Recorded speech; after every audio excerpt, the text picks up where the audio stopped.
Hey, what's going on, everybody? We're back. It's me, Babom1337. And it's Dozer, the one and only PC exposer. And you're listening to the You Should Play This podcast, so let's get into it! You alright?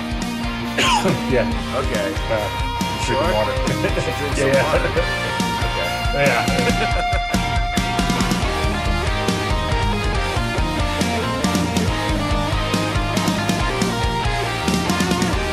I think we should keep that as the intro.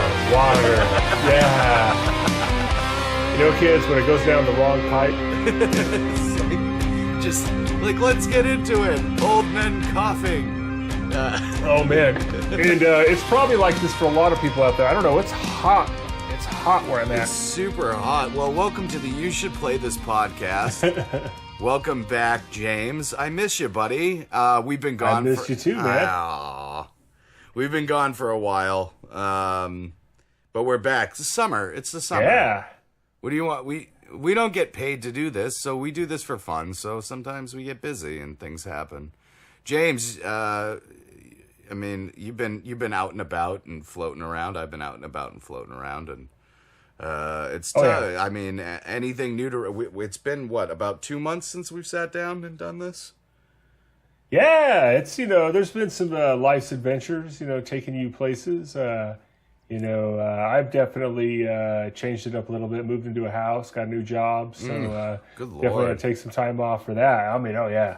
Yeah. So I'm still in the midst of doing that. Yeah, and, like, I think we both were talking to each other. I mean, and, like, I'm in the middle of redesigning my house and doing, like, all these new projects in the house, and I've been in training and been running around like a madman and hanging out with Ooh La La every now and again, trying to get some stuff back together. And it's been a very busy couple of months since PAX. Yeah. And I think that was the toughest thing, about trying to get back when the summer time hits.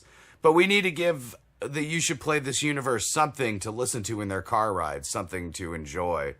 James, it's very serious. Well, hopefully people have us underneath their subscription on their iTunes, because this will automatically come to your phone. I looked, and it seems like we still got subscribers, so. That's good. I kept on saying, getting, we got quite a few emails while we're gone, and we've got so much stuff to cover today. James and I were already talking about how much stuff we have to cover today that we're going to get to your emails. We're going to dedicate a whole podcast to it. And we're gonna get to all the mailbag emails. episode. Yeah, like a mailbag episode. We'll talk about some other stuff too, but like this will be more, us coming back and talking to you. But James, we got a Geek Week fill that we need to get into. So why don't we just jump into the beautiful Geek Week fill? Boom!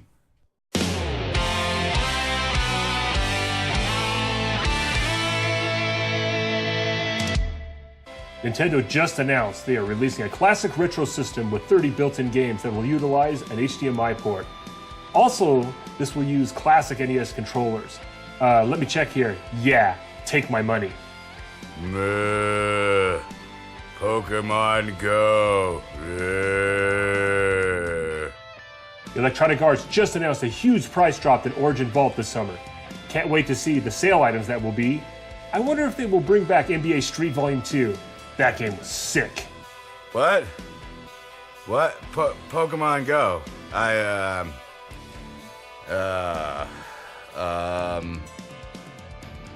This week, WWE SmackDown goes live on Tuesday nights with a brand extension with unique wrestlers from both the Raw and the SmackDown rosters.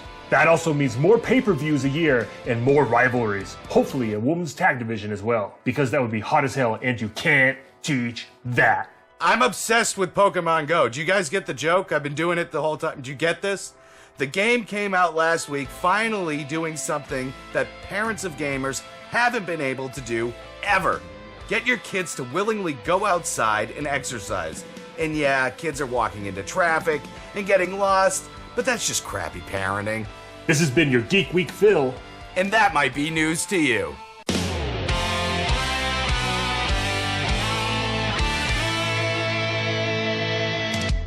It feels good to get back into doing the Geek Week, Phil.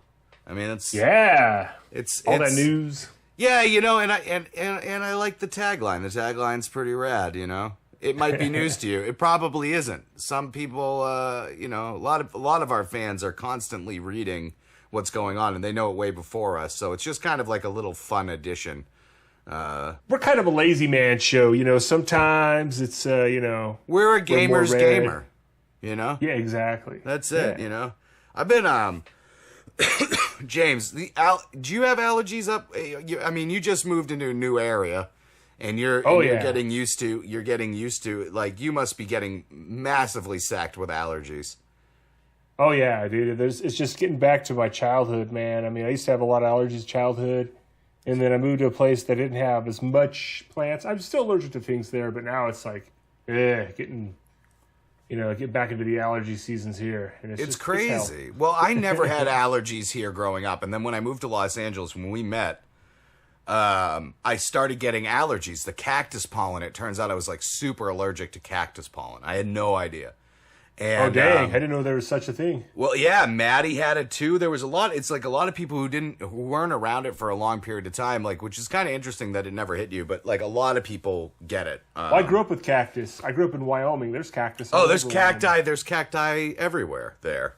Well, anyways, long story short, we had a lot of, I had really nasty allergies for cactus. And when I came back to Massachusetts, I started getting allergies. But this is the first year it's been really bad. Like sinus up the side of my jaw and my ear. Like, it's just been a horror show.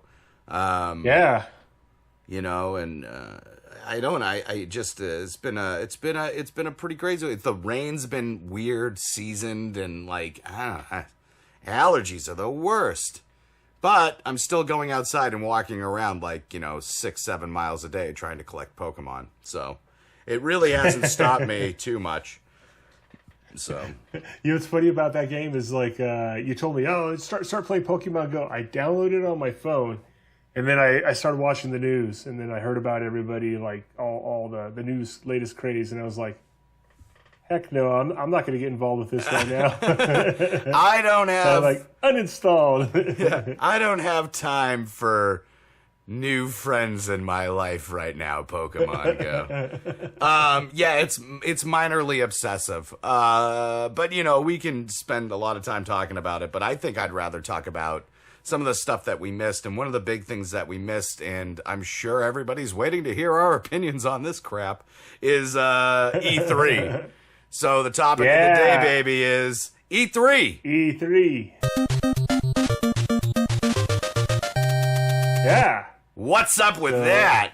There was a lot of stuff released. So many things. I did attend E3. I actually had a lot of things that came up, but I kind of, kept on reading about it and everything was coming out, and I'm really excited. Yeah, you were a busy Miss Lizzie.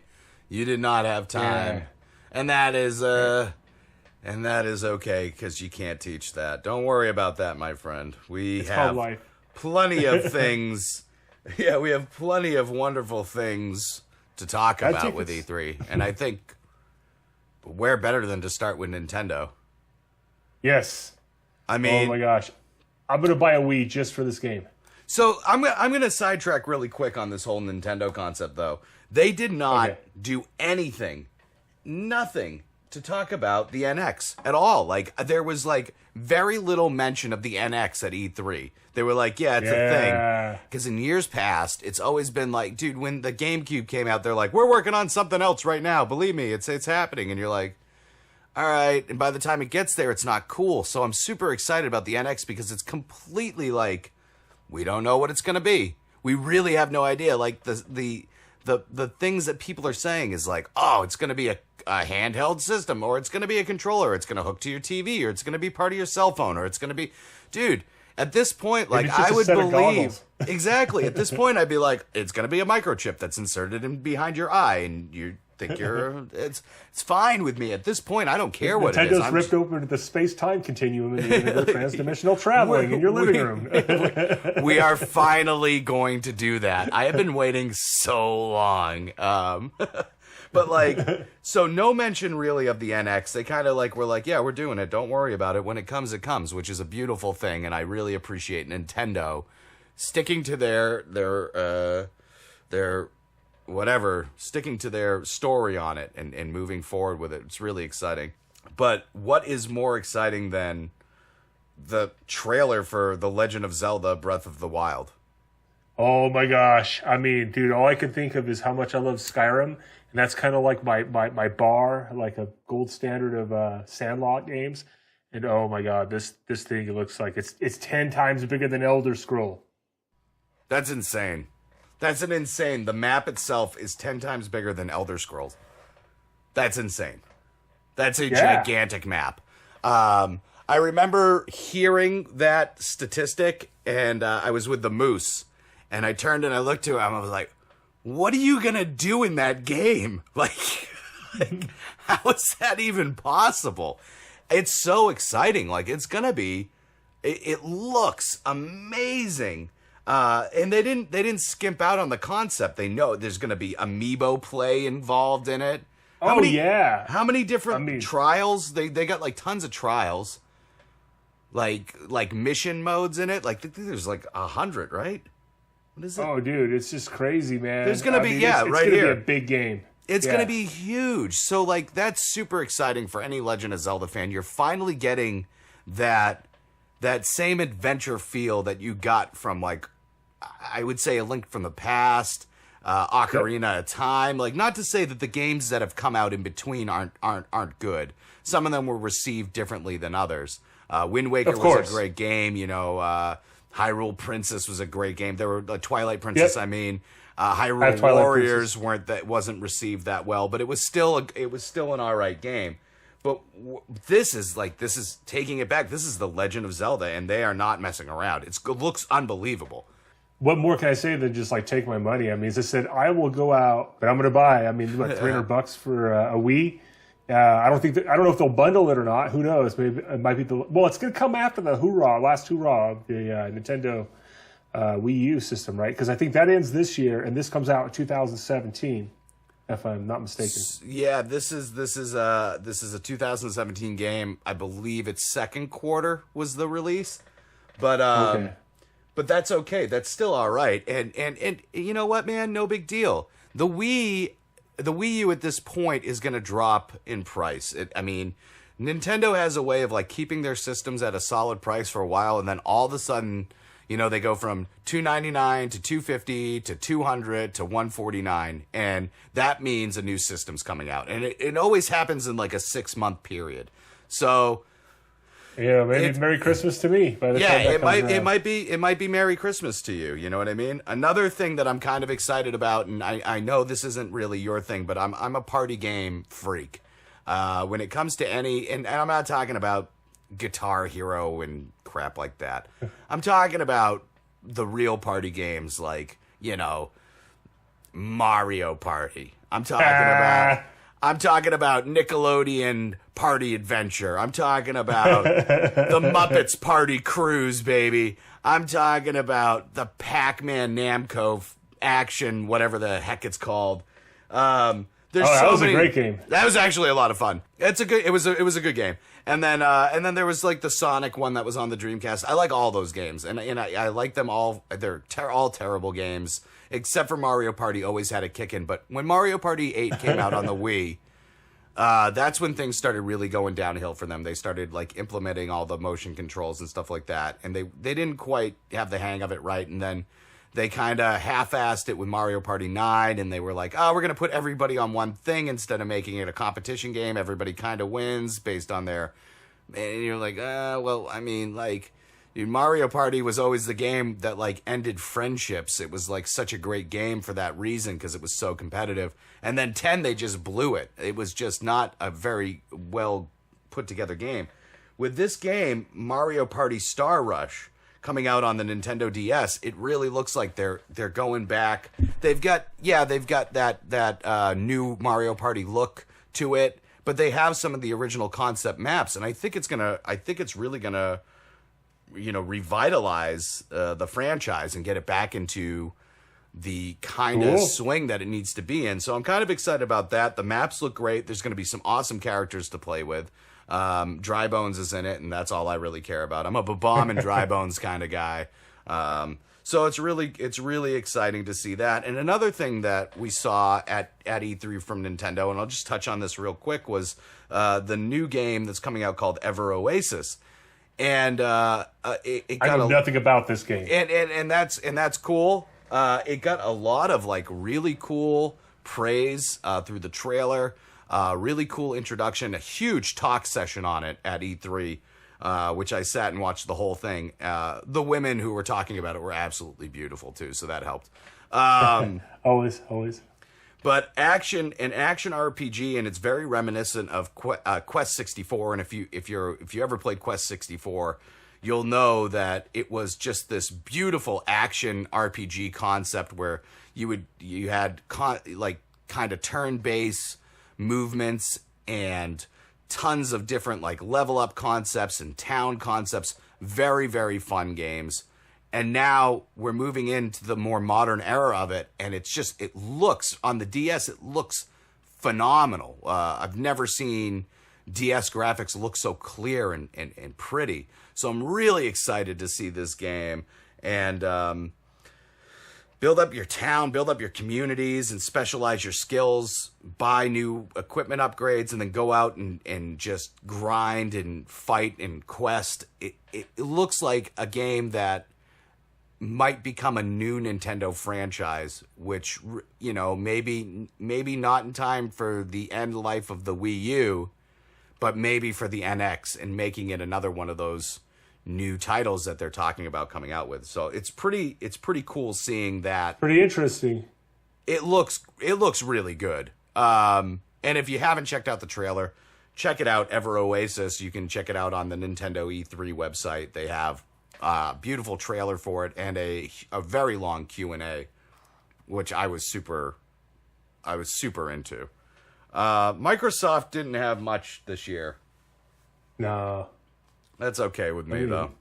I mean, what are they going to announce? Their new console? I mean, that was... Well, they did. They announced the Xbox One S. Yeah. Which is 40% smaller, which I could care less about. I mean, some people do, some people don't. A minimum of a 2 terabyte hard drive and 4K capabilities. You know, and I'm glad they're doing it, and maybe it's going to fix some of the stuff that there's some problems with the Xbox One. The Xbox One's price is going to drop to $229, which might actually get me to buy one. Yeah, I mean, I have nothing against the Xbox One. It's just that I thought it was not the better of the two consoles that, you know, were in competition. Well, I do have something against it. The fact that it just doesn't play as well as the PlayStation 4, and they really went on a crazy smear campaign.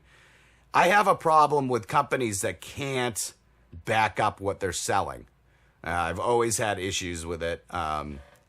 And when 360 was out, they were super cocky and they knew what they were doing, and they backed up what they said. The Xbox One came out, it was just backpedal.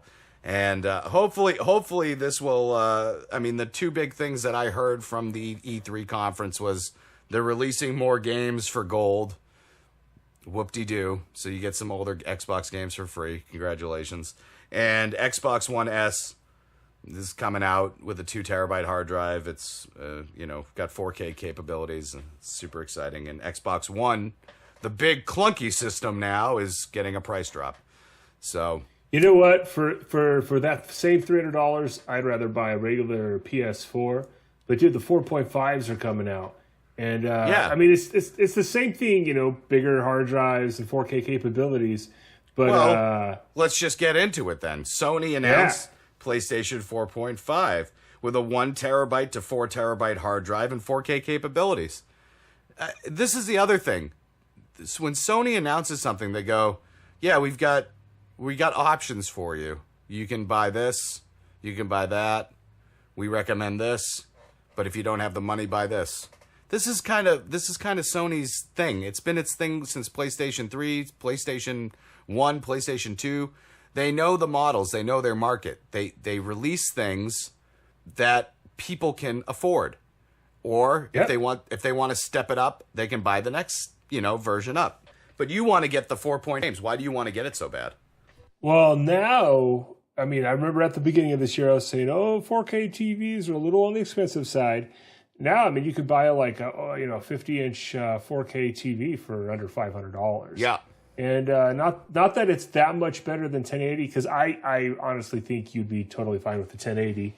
But, why not? If you're going to buy a new TV, get the 4.5. Well, if you're going to buy a new TV and you're going to get a new system and you want it to look the best... Oh, sorry. I just dropped my coaster. If you want it to look the best you possibly can, then there's no other reason... There's no reason not to get the new system.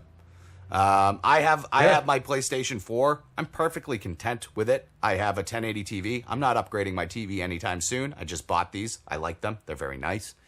And that's really the end of the story on that. I can play my games on it, and I'll be able to play a plethora of PlayStation 4 games as the system continues. You'll be able to play all the other games everybody else is going to play. That's right. I mean, and I'll be able to play them and with you. That's the thing to think about. Yep, exactly. You're not getting kicked to the curb.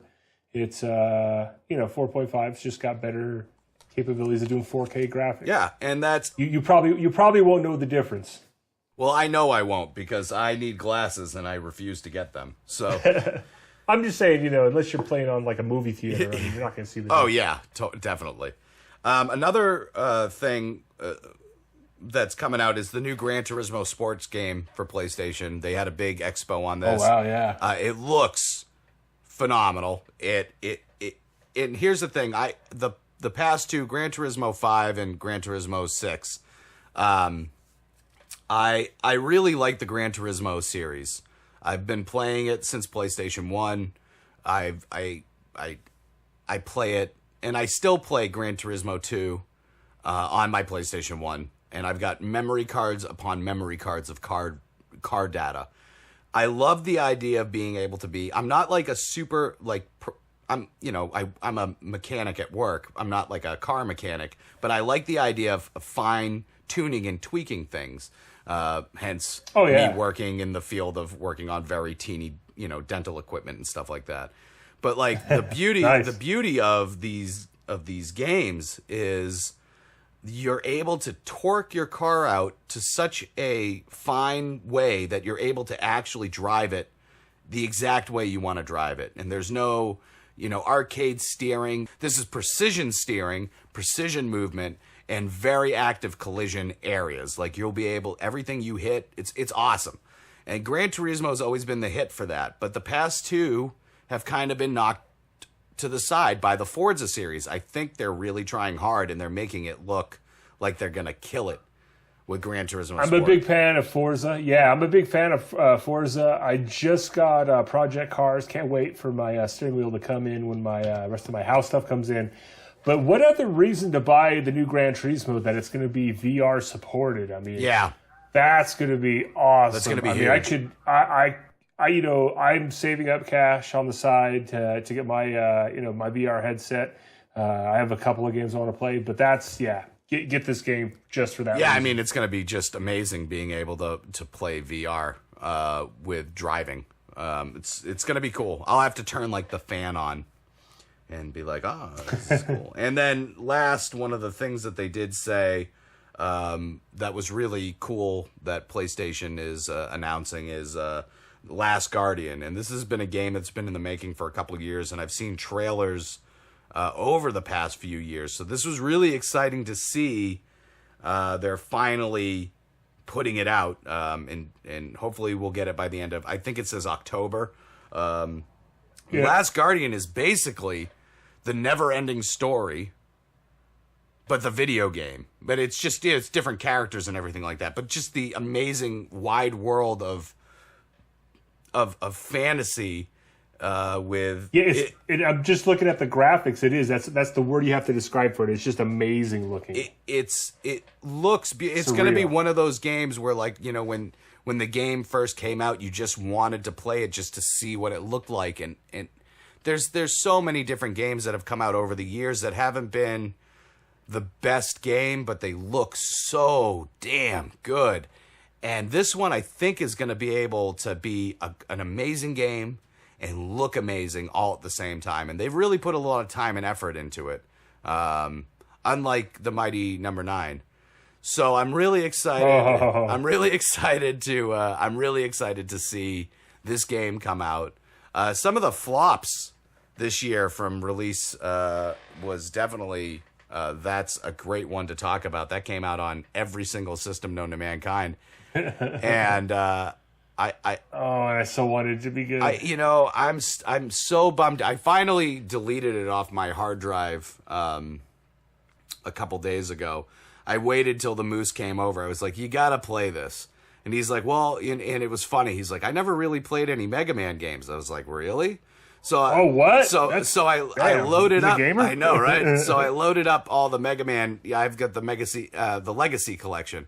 So I loaded up, Mega Man games, and he played Mega Man 2, and he's like, this is a great game. This is a great game. And I was like, how do you feel? Like, awesome. How is it compared to the mighty number 9? He's like, well, the mighty number 9 is a terrible game. And I was like, yeah, it's just graphically speaking, it's not good. Gameplay speaking, it's lacking. It's got kind of laggy controls. Getting to your boss is like the easiest thing in the world, and then the boss fights are incredibly difficult, even with the assigned weapon. I know everybody's like, the defenders of that game are so intense. They're like, whoa, this game is so good. You're like, listen. You gotta get Clipman to defeat Woodman. Just because you waited for 2 years for a game to come out doesn't mean it's a good game. And even the guy who created it said, well, it might not have been what you wanted, but you got something. And that just means you're a dick. That's such a rude thing to say. Yeah. Like, these people invested their money and their time and waited and supported you, and then you turn around and that's your response? Please. I'm not a huge fan of that, and I'm not too psyched on that game at all. It's too bad, because it could have been. Oh yeah. It could have been a new franchise. It really could have been, but unfortunately, opportunities missed. Yeah, that's all right. What are you gonna do? No big deal. Before we get into the break, James and I, we always have a little something to say at the break. Subscribe to us and do stuff like that. But there's been a few things that we've been seeing that a lot of our fans and a lot of our friends and family have been going through a lot of stuff. So we contacted the ad console and we got on board with them. So we're going to let you know that we're actively involved in the Help for Addiction and the Help for Depression program now.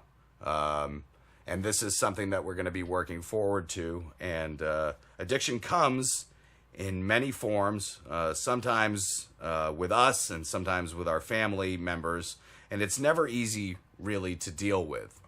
And what you or your loved one is going through ends up affecting more than just them, but also the people around them. There is help, and it's easy to get, and it's helped many of my loved ones and my close friends. And it might just be the help that you're going to need. All you need is to call 888-744-0069 and see what might be right for you. These operators are standing by, and they're there to help. Everyone needs a one-up every now and again. And sometimes that's all you need to get to the next level.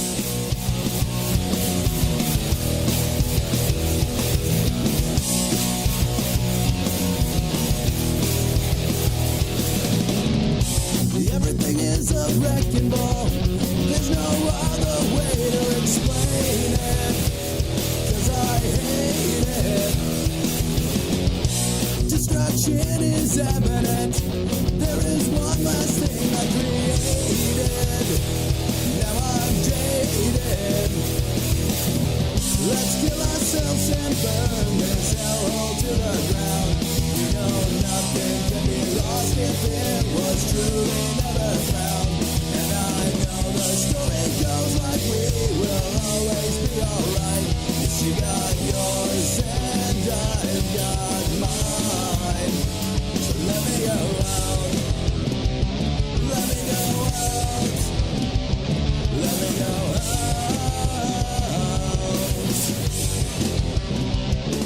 Well, it seems like everybody's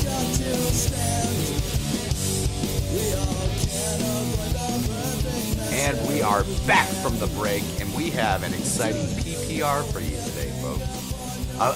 A full price game, if you will.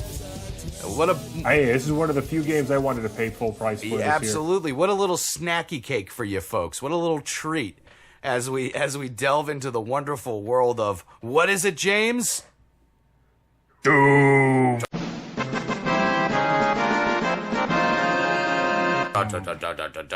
Doom, baby, or Doom 4, or Doom 2016, or whatever you want to refer to it as. Doom is what it is, and boy, is it ever Doom. Doom was created by id Software and Bethesda, right, James? Oh, love the Bethesda, man. My Fallout 4. I think Bethesda's made some, some of my favorite games. Bethesda's made amazing games. I even like the Wolfenstein release that came out not too long ago. I think Bethesda's a great company. And they've been around for a while, and they're finally getting the credit they deserve. You know, as I always say, Skyrim's the gold bar of standards of that type of genre. But they just reskinned it. Just kind of put a new HD skin over the whole original game. Yeah, I just heard about that. I mean, that's one of those games, man. You just keep on going back to it. It's just a fun game to pick up every now and then. Absolutely. But anyways, we're talking about Doom. Well, we're talking about Doom. We're talking about Bethesda. We're talking about id Software. That logo I've seen my entire life. As a child, I remember seeing that logo pop up. It was one of the first things that I had ever seen in a first-person shooter, all the way back from watching it on shareware with Wolfenstein and playing it with Doom 1 and Doom 2. I would go to the Christmas tree shop with my mother, which doesn't have any Christmas stuff, in case you're wondering if you're not from the area and don't know what a Christmas tree shop is. It's just a giant place that's loaded with junk. James, we went to 99-cent store. Yeah, 99-cent store. Oh, it's like $1.99 store. A Big Lots. It's a Big Lots. It's a little bit more than a 99-cent store. It's a step up from a Dollar Tree. Lots. But it's got some stuff in it, and it's a little bit classier. The whole store smells of potpourri, if you will. And I would go in there as a kid, and they had a shareware section where I would buy like Duke Nukem and Jazz Jackrabbit, and they always had Doom. And my mom would never let me get it because it had a scary, demon on the cover. And I was like, I begged her. Well, it is a scary game. Well, I was like, Mom, come on, please. And finally, she caved because kids are super annoying, and it's way easier to give in. And she caved, and I got it home. That game scared me when I was a kid. And this new resurgence of Doom has done the same exact thing for me. It's brought me back into enjoying the beauty of what Doom really is. So I just got my internet hooked up. And the first thing I did was just download Doom. I went to work, so to download. It's a pretty big game. Yeah, it's good size. And so when I got home that night, I cooked myself a great meal, grabbed my favorite beverage, turned out all the lights in the house, put my headphones on, and played Doom. Yeah. And man, that was just, it was just so, it gets your heart beating. I mean, you'll be sitting there and like sounds and things popping out and the creatures. Oh yeah.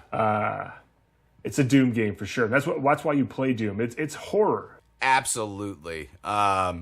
It's something so to look forward to. And just and not to sidetrack again on the situation, but the Resident Evil 7 trailer also premiered at this past E3, and it's like everybody's seeing that horror games are really the grit again, making them scary, making them do well, instead of being like that super Sonic hero showing some kind of no, if you go in there guns blazing every time, it's not going to work out for you. The beauty of this Doom game is it's back to finding ID cards, getting into the right rooms, making it through the area quick enough. I mean, I'm not talking about playing the AI on the creatures it's incredible, man. It's they absolutely. hunt you down. They have methods to how the different creatures have different methods and how to take you down. I did not play it on the medium difficulty. I'm a first-person shooter fan. I've been playing first-person shooters for a long time. I always stepped it up. I always try to go with hard, and I can't remember what they call it in the game. I wish I wrote it down, but Probably something like insane. Something like mode, make my day or something like that. The tagline for the game is, "We are standing on the edge of discovery, a powerful technology with infinite possibilities. Instead, we let them in, fused an unholy union of flesh and metal, and now this brave new world has gone to hell." And I just got goosebumps reading it and I was doing it. This is a game that goes back to the core of what the original Doom was all about. Yes. Complicated, interesting maps, having to get from area to area, and really just pouring your heart and soul into making it out alive. If you play it on easy and you want to coast through it and see how the game goes, that's fine. No one's going to judge you. If you play it on medium and you're one of those people who are kind of new to the first-person shooter genres, you're going to find it to be a little bit of a challenge. Me, I am having a very hard time getting through the game, and that makes me think, wow, this is such a great game to play. I'm very into it because of that. Well, I know you're a little bit further in, and I'm playing it on the medium hard mode. I always try it, whatever the default is, like whatever the game pops up as, I try the game like that, because I assume that's the way they kind of designed it the first time around, and then maybe tweaked it one way or the other to make it easier or harder. But so that's why I usually try it. And if I beat it, then next time I play it, I do it on hard mode. Sure. So. Well, one of the things that I've always been, because I wouldn't call myself a trophy hunter, but I just don't like wasting my time. So if I step it up a level at the beginning, I'm able to get all the achievements and it makes me happier to see that I'm such and such % through the game over such and such not % through the game. If I want to play it through 2 or 3 times, I'll play it on the next levels up, and there's always plenty of harder levels to go with. But let's get right into the rating system on this, shall we, James? Graphically speaking, how do you feel?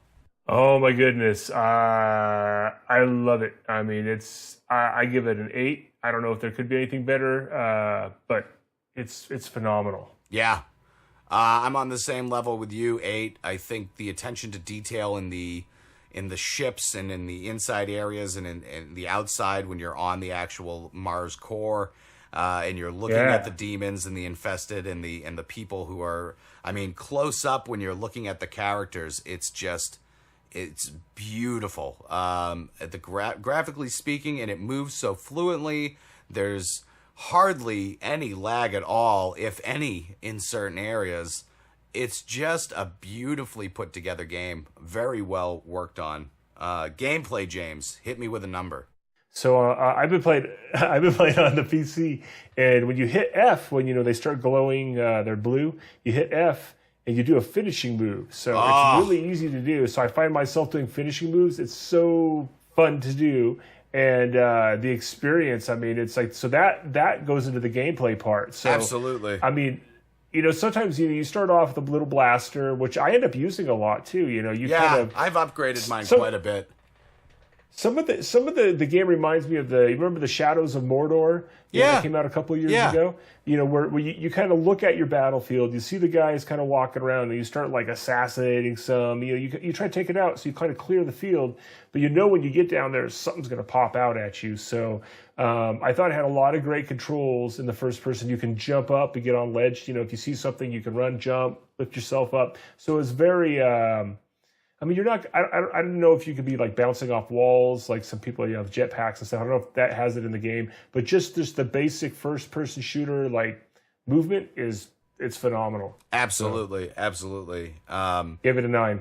Yeah, and like I said, that's all intense with the gameplay, just the way everything moves and how multifaceted each kill is, and how quickly everything renders, so you can see so far ahead and then so far behind, and the computer voiceovers keeping you into the game. As far as the gameplay goes, I gave it a 9, and I absolutely adore the game.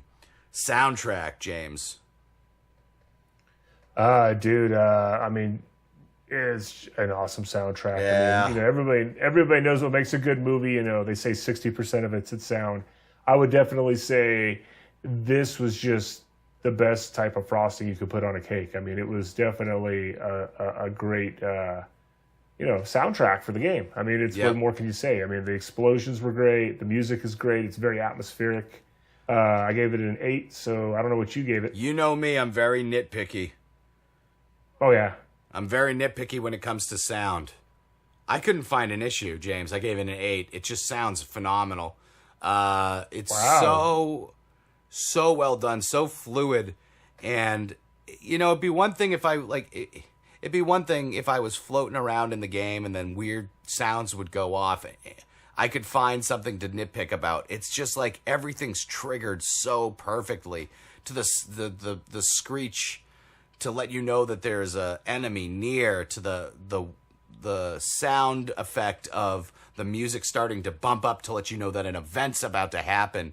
It's just correctly done, and it gets you so into the game so quickly that I found it hard to put down. As far as the storyline goes, James, I wanted to give it a higher score, but the storyline's great, and the storyline was great in 1992. The only issue I have, and I gave it an 8, so I'm not giving it a crap score. I'm just saying it's already been done. It's an already done storyline. They just did it's like it again. Star Wars Episode 7. It was just like so disappointing. Is that what we're saying? It wasn't disappointing by any means. I'm just saying the storyline was done, and I don't think that was the same storyline. I'm sorry. I liked Star Wars Episode 7 a lot. Lazy. They got lazy. Yeah. Anyways, Rotten Tomatoes can shove it up. I'm telling you right now. So, anyways, the storyline, it's been done before by them. But who better to redo their own storyline than them? And that's why I gave it an 8. And the storyline is just beautiful. And there's a lot more depth to the storyline. You know what I mean? When they originally did it. If you're going to see a Ghostbusters movie, you're going to kill ghosts. I mean, exactly. You know what you're getting into. Doom movie, you're going to be fighting creatures that are from hell. So, I mean, exactly. That's what you get. You know, it's a pretty little package that it's like. It's like you told your girlfriend what you want for your birthday, and then she gets it for you. That's what Doom is. It's like, I know what I'm gonna get. I'm still gonna be psyched when I'm getting it because it's something that I wanted.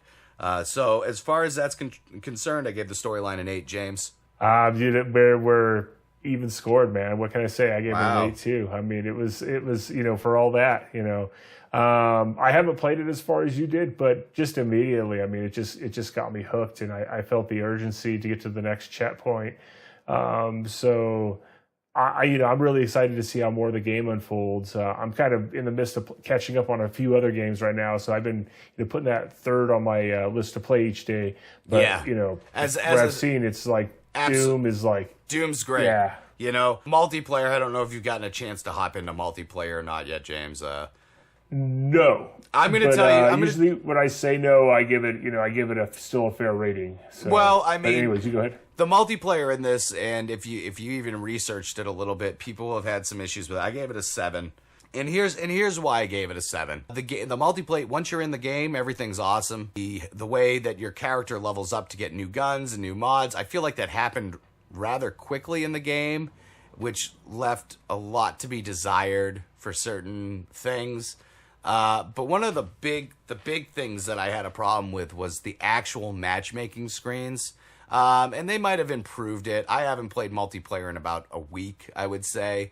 You never know when a patch comes out or when something. And this is on PlayStation 4 I'm talking, not PC or Xbox One. So I can't speak for them. But being in the screen and waiting for the matchmaking, we're talking it's like a 90-second wait. And then sometimes after the 90 seconds, it'll blank out for a minute, and then you're right back up to 90 seconds. And I feel like that's something that could be adjusted, because if you're waiting, 4 minutes to get into a match, it's super annoying, and it's going to make you back out and go back in, and then you get sucked into the same match, and then you back out and go back in. It's something that, like, I felt should have been improved a lot quicker than when the game came out and they noticed this was a problem. I feel like it should have been taken care of pretty quickly. Like, no, matchmaking in the lobby will be done on a separate server, so the person who's in it won't back out. When the person backs out, you know what I mean, we'll assign the server connection to the person as they're going into the game 10 seconds before the game goes. Like, that would be the way to do it. That's what they ended up having to do with Call of Duty because there were so many backout issues. Like, this is a really basic thing. Could have been fixed right off the bat. That's why I gave multiplayer a 7.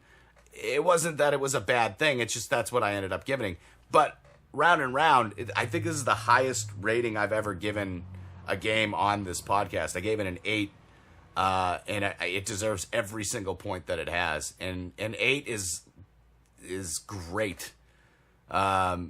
Mine's a little higher than an 8. Mine's like an 8.25 because I'm not going to even give the multiplayer rating. But if I were to give it a rating, I would probably give it a 7, which would bring it down to an 8. Yeah. I haven't played the multiplayer setting yet. But so we both give this an 8+. I mean, this is definitely a game that you should, especially if you like horror, you should get. Yeah. It's a great game, and there's a lot more. Because of this game, it's paving the way for more horror games to come out. So it's very exciting to see that that's what's going on now, and I can't wait for new games to come out. So the overall rating on this one, James, is an 8 for me, and an 8.25 for you, sir. Yeah, so 8 and above. You know, it'd be nice. It kind of gets me thinking if It don't get much better. yeah, they don't get much better than that. If demons decided to come and invade the Earth, do you think we'd stand a chance? Maybe, I don't know. I mean, should we be training more? I train all the time. Are you constantly training for a demon attack? Well, not necessarily demon attack, but something else to tango. I think this is something we need to start working on, James. And all right. You should play this Demon Training Academy. I think it's a moneymaker. I think it's the right thing to do. I think we should hop right into it, and I think we should start tomorrow. I just need to order some helmets. I'll get some key cards, blue, red, yellow key cards. I'll scatter them around my house and have people try to find them. This is going to work out swimmingly. I think. This is going to be good. I bet you.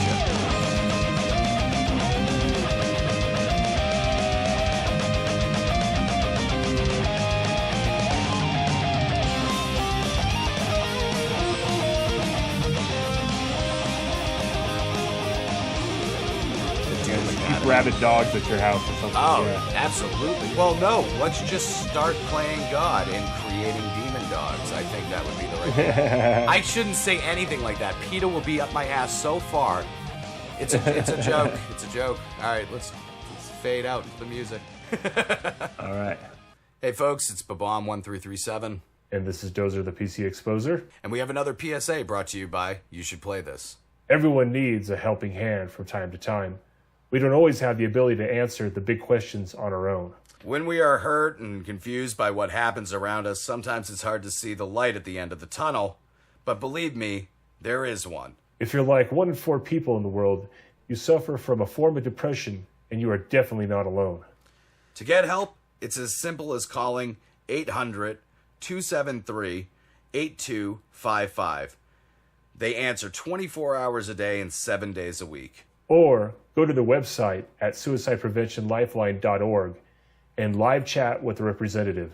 Everyone needs a one-up every now and again. And sometimes that's all you need to get to the next level. All right, folks. Well, James and I are going to call this an episode. We have a couple of small announcements to make. And we promise we're going to get to the mailbag next week. We have so much to catch up on in the mailbag that we're going to make it just a much longer segment in the show. For you guys next week, which will be more fun because there's just tons of stuff to talk about. But we start filming for the You Should Play This Season 2, August 6th. It's going to be a very big, fun season. I'm super excited about it. I'm super excited to get back into it. So everything will start coming out in September, and it'll be super fun. It's going to be a great time, and I'm really excited to get back into that as well because it's always fun donning the Batman mask again. I can't wait. Another thing that I love doing is playing Batman. Are you going to do Christian Bale Batman? You're going to be his voice? I am. It's going to be a surprise, James Lee. It's going to be a beautiful surprise for everybody. But I wouldn't rule Adam it West. out. I would love to. I would love to do an Adam West. So, if I could get to me, that's like the only band. I used to watch that on TV as a kid all the time. That's from like the 60s. If I could get the Moose to dress up as Robin, I would do an Adam West Batman almost immediately. But we tossed that idea back and forth, and he decided that it wasn't in his best interest.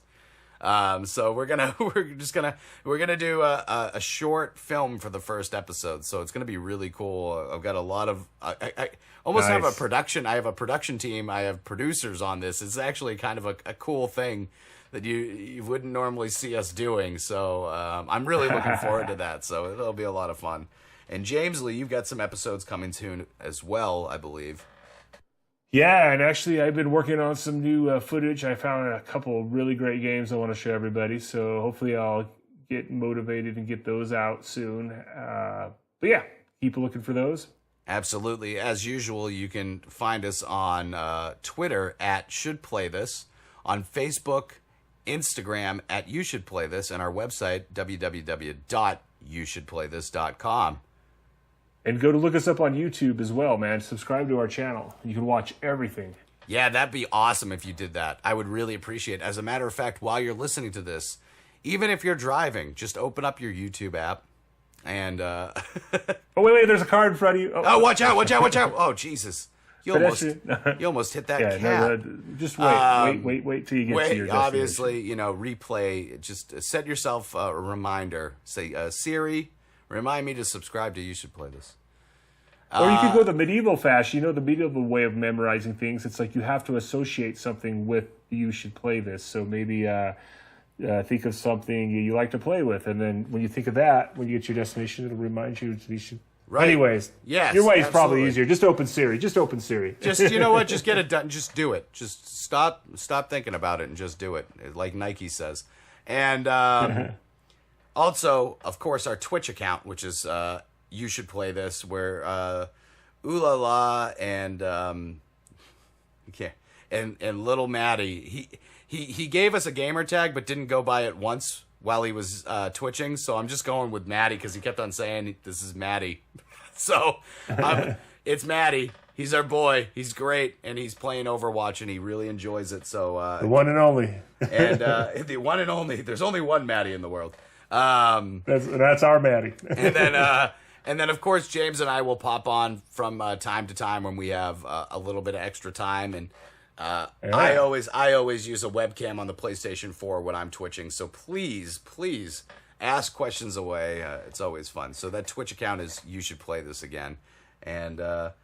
It was fun getting back to this, huh, James? Yeah, can't wait to do some more.